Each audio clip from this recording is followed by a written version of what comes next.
Let's solve this derivative problem step by step. We need to find the derivative of the function f of x equals x cubed plus 3x, all divided by x squared, evaluated at x equals 2.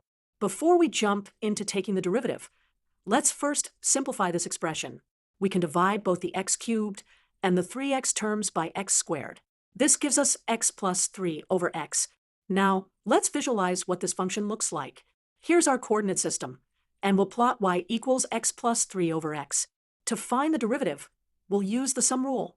The derivative of x is simply 1, and the derivative of 3 over x is negative 3 over x squared. So our derivative is 1 minus 3 over x squared. Now, let's evaluate this at x equals 2. Plugging in 2, we get 1 minus 3 over 4, which simplifies to 1/4. Let's visualize what this means geometrically.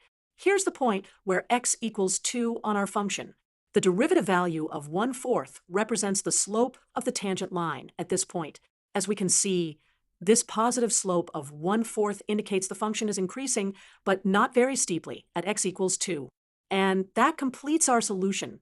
We found that the derivative of our function at x equals 2 is 1/4, both algebraically and geometrically.